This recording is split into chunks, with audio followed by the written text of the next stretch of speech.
you guys up. Hello, my darlings. I hope you're well. It is now the 3rd of October, if I'm correct. It is Tuesday in Melbourne and it's around 7 p.m. I finished work around 2 or so hours ago. I had something to eat and I thought now would be the best time for me to start the reading vlog off, have a chat to you about the Argonauts and Foster, which I finished yesterday, and I started the Argonauts yesterday as well. But yeah, hopefully the lighting's okay because it is quite dark outside, so this is all artificial lighting. But firstly, I want to talk to you guys about Foster by Claire Keegan. Now, this book was incredibly difficult for me to get my hands on a few months ago because, I don't know, Claire Keegan must have just had a moment. I don't know whether it was worldwide or here, but I know all the bookshops were saying, we've got copies, pre-order, we've got copies. And I walked in and they had quite a few copies of both Foster and Small Things Like These. I'm pretty devastated I didn't get Small Things Like These, but I thought I'd just pick up one to be safe. I got Foster and I put it away on my shelf. I knew I probably wouldn't read it for a while. But the time came on Sunday where it was warm weather, which I felt like I needed to have to read this book.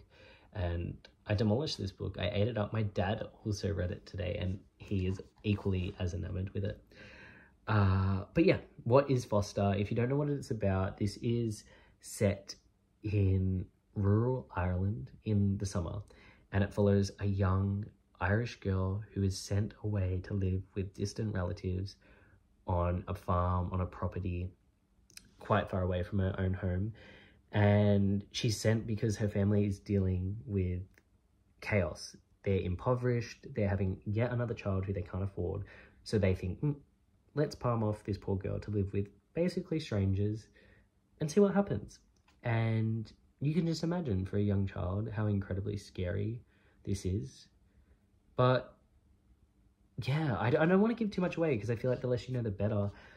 Read this for yourself. It's really raw, it's devastating, and so economical. Like, it's 80 pages, 90 pages long, and Claire Keegan uses every word with intention. Her writing is masterful. It's so poetic, but not too fluffy that she rambles on and wastes time. Everything that's in this book is there for a reason. I think Claire Keegan really drives home the importance of silence and withholding words. She says this through a character in the book, but she also does that through her own actions. There, she doesn't tell you everything. She doesn't say this happened and then this happened and this is what this character thought. She leaves that open for the reader to fill in the gaps of what's happened that's led these characters to this moment and what the character might be thinking, which, sorry, I thought was incredibly impactful. And additionally, I think this book is hot, it's muggy, it's full of yearning, and inevitability, I think, is another major word that I would use. This poor girl goes to this property, this haven almost, that's taken her away temporarily from the own chaos of her life and the misfortune that she's found herself in. And it gives her hope, but only temporarily, because she knows that she has to go home eventually, that summer will come to an end and her time will come to an end at this property, and she will have to go back and live the same life that she's been living, which is scary. And it's something that we all, I think, can relate to, that things will happen and we know they will and we push them aside in our brain. And yeah, I don't know, that is just what I thought of Foster. I thought it was raw, it was honest, and it was beautiful. It made me weep. I thought it was so sad. My dad also thought it was so sad. And my dad said it's a masterpiece. Like, she just pulls all these little bits until you look back and in 80 pages she just built this whole beautiful painting. But yeah, it was an incredible book and I think everybody should read it. And it's only 90 pages, so if you don't like it, you haven't really lost. And it's a quick 80 pages. It's like, the writing isn't that large, but it's so poetic. The lines are beautiful. That's all the pages I underlined. Yeah, do yourself a favor, read Claire Keegan's Foster. it's incredible. I then started the Argonauts, and when I say I'm obsessed with this, I'm obsessed.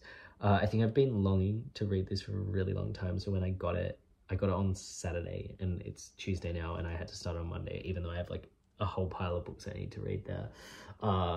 But yeah, I'm so incredibly lucky to have got my hands on this and to be experiencing Maggie Nelson's words.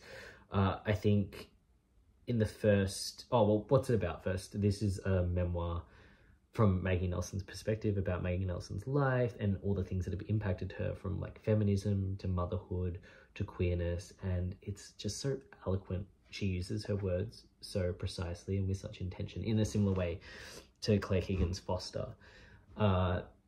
I started it last night and I'm like 50 pages in as of today. I read quite a bit at work today. But it is big brain energy. It's so complex. I find myself having to reread the passages to comprehend them and to really consolidate what I'm thinking and my thoughts on what she's talking about. But I think one major thing I got in like the first 50 pages, I'm going to talk about a few things, but one of them is the importance of silence. And like, I'm probably just butchering that right now because I am talking way too much. But there's like this passage on page 6 if you have the book, and I don't know if I want to read it because I don't want to take it away from you from experiencing it the first time. Oh wait, what am I talking about? 6. It's on page 4 actually. And I'll just read you like the underlined bit I have, because I have the whole passage, like the whole page circled. But it says, once we name something, you said, we can never see it the same way again. All that is unnameable falls away, gets lost, is murdered. And then there's another bit on page 5, which I found incredibly impactful, that said, and you, whatever you argued, you never mimed a constricted throat. In fact, you ran at least a lap ahead of me, words streaming in your wake. How could I ever catch up? By which I mean, how could you ever want me? And I think this really just like drove home the space of silence and what it leaves for us, and how we often should leave more silence there, because we just talk too much and we can mess things up through our words, and we can also make things incredible through our words, but they also are very powerful. And I think the importance of language and communication is really like expressed eloquently through the first few pages of this book. Another thing that I just reveled at was the title of this book, The Argonauts, and how the Argo was a ship which was sent to space, if I'm correct, and they had to rebuild every component over time. And I know that this book, the idea behind it is that we slowly, and as humans, we slowly deconstruct bits of ourselves and evolve and make ourselves better, and sometimes worse, but we're changing, we're forever changing, and that's the point. We're human, the ship was forever changing as well. So I think that, I don't know, that is just amazing to me. And then she talks about love and how the way in which we express I love you can change over time, and how we can say I love you to a person at the start of a relationship or at the start of our lives, and then however long down the track, whether that's a week, whether that's a month, whether that's a year, 20 years, I don't know, it changes. And the way in which we use the word and the meaning of the word changes constantly and is ever evolving, which I thought is so crazy, and it's so true. And I just really liked that bit. What else? Pacing, I thought was really incredible. Like, it's already, as I said, it's weaving itself together and covering so much ground so quickly, but in a way that you don't even realize she's changed topics. She just does it so seamlessly. And I also said, there was a line, it was like, history is the ground you've traveled on. And that is like, again, so powerful. I'm literally listing off everything she said because I'm just so enamored with it. Gender's correlation to color was something that I was also really intrigued with, and also the idea of queerness and marriage, and how are we giving in to heteronormative ideals and nuclear families by getting married, or are we deconstructing them by bringing queer people into this space? So there was just so much, and I'm literally so enamored with it. That was probably the most rambly thing ever, but I'm gonna read this over the next few days. Hopefully I've finished it by Friday, and I might give you one more update and then just tell you my full response. Maybe I'll have to wait a bit because I feel like there's going to be so many thoughts I have. As you can see, this is just like, I always say, like, when you have thoughts, they're all over the place, and then when you put them into a review, or you're like consolidating something, you're putting it into a toolbox, or you're putting it in a box and putting the bow on it. So hopefully I can put the bow on this, because I don't know if I'm going to be able to, because there's just so much there and it's so powerful. But yeah, I have the day off tomorrow. Well, not really. I do have to do a little job in the morning. But then hopefully I can read in the afternoon and get a fair bit done. I think if I read like 50 pages of this a day, I should have it done in the next few days. So yeah, as I said, I hope you're well. Thanks for listening to me ramble. Yeah, toodaloo.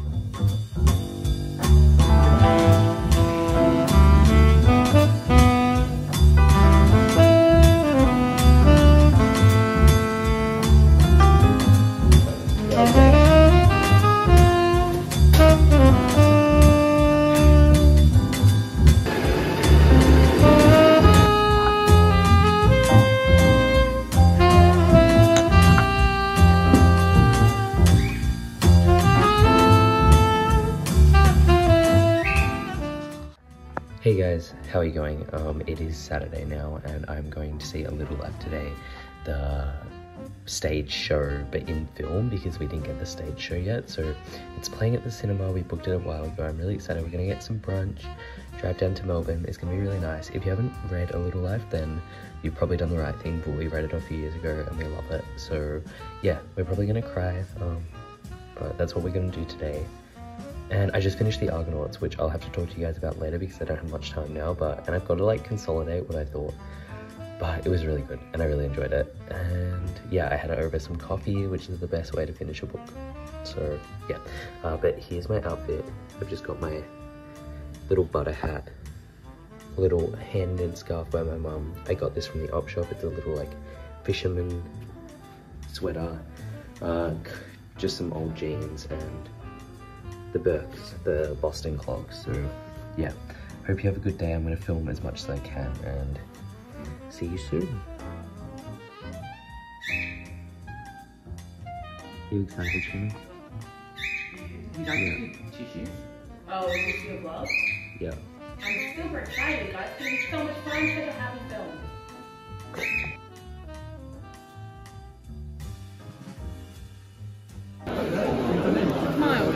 Smile.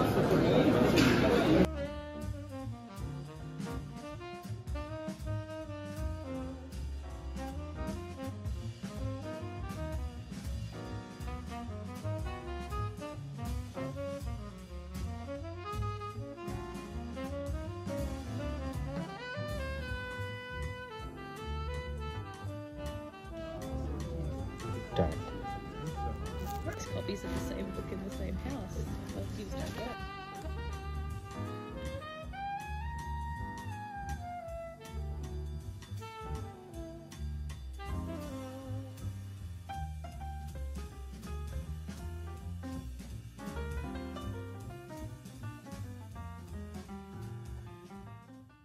Hey guys, how are you? It's been a few days since we spoke. I think the last time I spoke to you was on Saturday. It's now Wednesday. I finished the Argonauts during the meantime, since talking to you, and I've done a lot of things. I've just been so busy. I had work Monday, Tuesday, and I work 8 a.m. till 5 p.m. So by the time I get home, I'm wrecked and I really don't have the energy to talk to a camera. But here I am. I thought I'd wrap up this vlog, have a little chat to you guys about the Argonauts and A Little Life, which I saw on Saturday, which was absolutely divine. I'm obsessed. I'm enamored. It was so good, and now I want to reread A Little Life. I did start the first 30 pages, but I don't know if I have it in me to finish it. But yeah, let's chat about that. So I'm gonna start with the Argonauts. I ate this book up. I'm not gonna lie. It was a whirlwind, and I think this is going to be a little bit of a word scramble, because I don't know if I'm smart enough to articulate what I thought of this book and all the things that are held within it. Like, look, I underlined so many things. I just felt like every page I was dog-earing, every page I was circling, every page I was underlining things, because it was just such big brain energy, but with some such beautiful and exquisite lines in it that were so well articulated in a way that I could never articulate myself. So I had to underline them, take a photo of them, put them on my Instagram. Go and check out my Instagram, shameless plug. But yeah, this book is amazing. It's written by Maggie Nelson, and it's a genre-bending memoir, which I found quite intriguing. And when that's written on the back, you sort of go, what does that mean? But you soon find out what it means. This is sort of like a letter, and parts of it are written to Maggie's partner, who instead of referred to as a character, they say you, which I found really intriguing. But I thought that the lack of chapters would deter me, but it didn't, because each passage is so short and succinct, but then it like seamlessly weaves into the next one. And she just covers so much ground. It covers feminism, motherhood, art, literature, queerness, transitioning. It covers so many things, and I love that, because before you know it, you're talking about a complete new topic, and that was really interesting to me. And I felt that the pacing was perfect. Like, she didn't drag on about something for too long that you got bored about it. Some things I had to read the passages multiple times just to comprehend them and to understand what she was trying to get at. But that didn't deter me, which I thought was really interesting. The cover, magnificent. The reference to other writers, to other professionals in whatever realm they sit in was really interesting. I really liked that. Just let me grab my book that I wrote some notes in, because I think there'll be some topics in that I can talk about. Motherhood was such a big and complex topic that was covered in this, and although I will never be a mother and I will never understand fully what it means to be a mother, there was a lot about mothers giving themselves over, and a part of them sacrificing everything.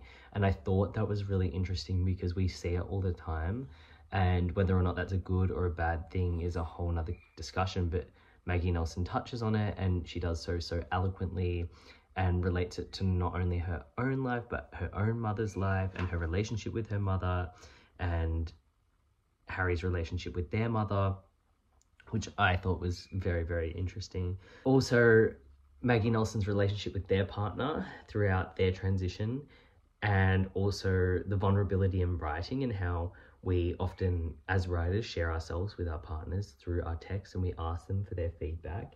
And their feedback, because they love us, is often honest. And then that leads to escalations in fights, which I thought was very interesting, because Douglas Stewart, one of my other favourite writers, talked about how when he was writing Shuggie Payne, he gave his manuscript, which was over 1,000 pages long, to his husband, and his husband gave him some feedback, and that led to a fight which lasted around 10 weeks with complete and utter silence.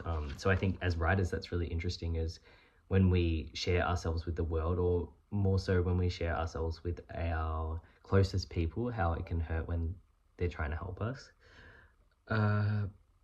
Also, I thought the dualities between cancer and transitioning in relation to top surgery was really interesting. How a moment of freedom can be such a burden and almost a death sentence for others, which was also just a really interesting passage. And I thought about a baby demanding space. And Maggie Nelson talks about how there wasn't a space there for a baby in her own body, and the baby made space for itself. And same within her and her partner's life, how Iggy, their baby, demanded space. That's just what happens, but how we welcome that space, and how it's just amazing how, I don't know, I just think motherhood is a really interesting concept. I think that's what I was getting at. And yeah, I am sat for Maggie Nelson now. I want to read everything she's written. And I completely understand why this has the hype, and the duality between the name and the ship, the Argo, and how there's a correlation to the Argo being like us as humans, and how we're ever evolving, we're ever changing, and that's okay. And that's something to be expected. It means we're growing and we're human. So yeah, I thought just the whole thing, it's perfectly paced. The length is perfect. The cover is perfect. Everything. I love it. Big brain energy though. So it's not a book. You have to concentrate on this book. You can't just like mindlessly read it. I found it really difficult to read before bed. So I was reading mostly throughout the day. But nevertheless, I loved this book. So that was my word scramble on the Argonauts. Thank you, Maggie Nelson. I love you. Next, as I said, I wanted to talk about the film adaptation of the Little Life play, which I went with my mum and my sister to see on Saturday. We all read this book around 2 years ago, around the same time, and we fell in love with it. I know a lot of people, and there's a lot of discourse about this being trauma porn. I don't want to start and get into politics on here, but I do think this is an amazing piece of literature. I think people say that although she's just writing sad things, and of course you're going to cry because it's sad, but I think her ability to create a world and characters in which you feel like you know them and they honestly feel like friends is incredibly amazing. To have hundreds of thousands of people feel like they know these characters and feel for these characters is an amazing ability, and not many writers achieve that.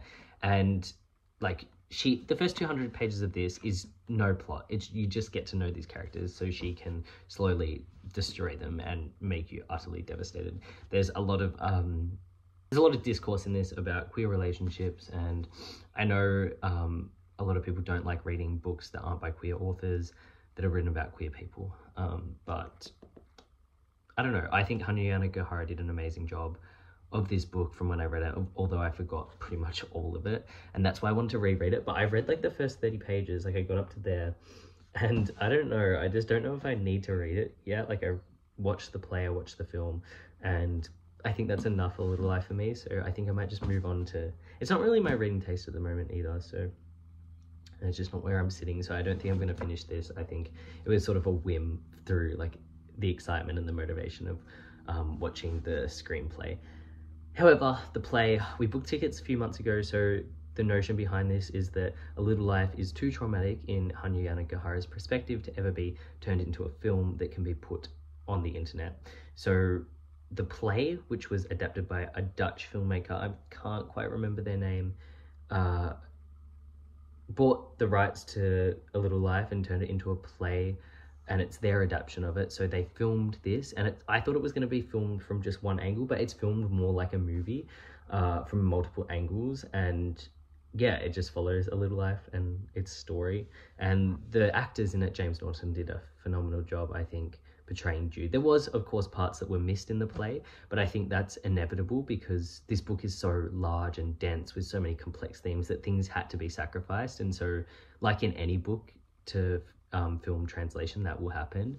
So I wasn't really mad about that. The only thing I was a little bit upset about was Willem really didn't have the depth in which I thought he should have been given, and his role in the story I think was a little bit sacrificed, but as I said again, that it's inevitable that those things will happen. I really enjoyed it. We went to Carlton Cinema Nova, which is an independent cinema, to see it, and I also stopped by Readings, which is, I'd never been in there, which is like, it's like their biggest store if I'm correct, and it had such an amazing selection. I picked out a few books which my mom got me for Christmas, which I'm gonna get in a few months, which is very exciting. But yeah, it was a really good day, really enjoyable. I wept. My mother sobbed incredibly next to me, and so did my sister Cami. So we really enjoyed it. It was a really nice day out, and yeah, I'm glad to have seen it. I think TikTok is very keen on it, so I've got a video of me, like a little vlog sort of thing, what you saw in here over on TikTok, which did quite well.